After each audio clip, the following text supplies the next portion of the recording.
segment. Nagbabalik po ang spotlight with Master Sculptor Willie Live.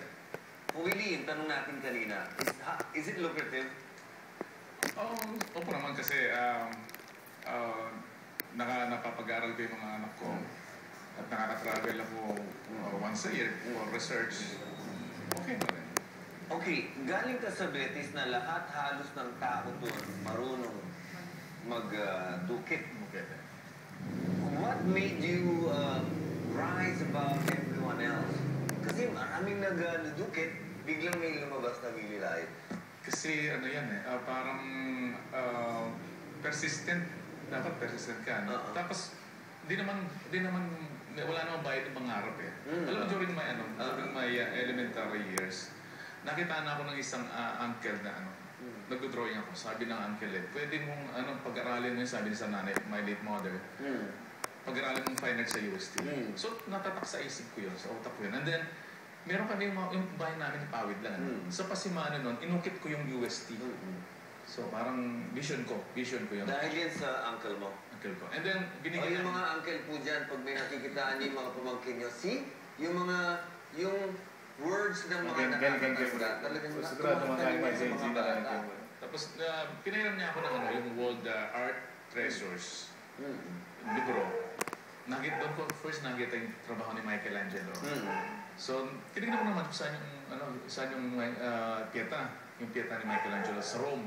So, meron akong das. UST das Rome. Wow. Nangyari na. Lahat ng mga pinangarap mo ng bata ka. Kung Willie, marami sa mga magulang ngayon, discourage nilang mag-fine art. Yung mga...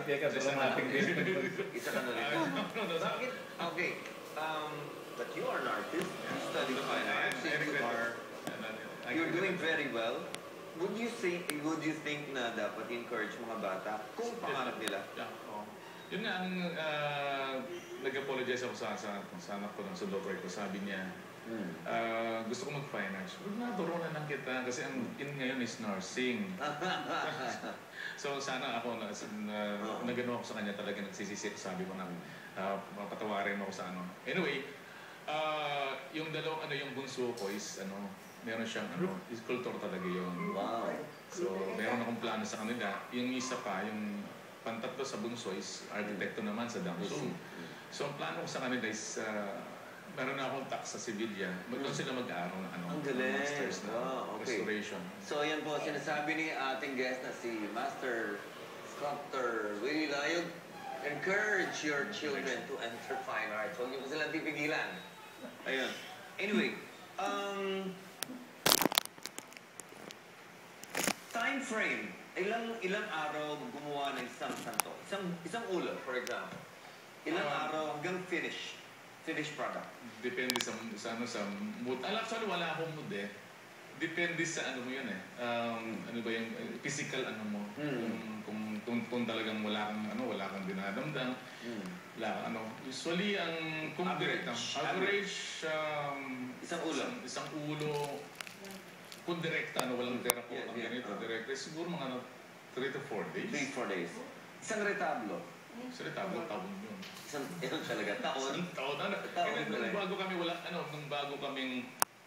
Nung wala pa kaming makina, ganun yun. Pero ngayon meron na kaming machine. Nakakatapos kami ng isang retablo in 4 months. 4 months. Inclusive yung mga rebulto. Apart from Spain, saan ka na nag-travel to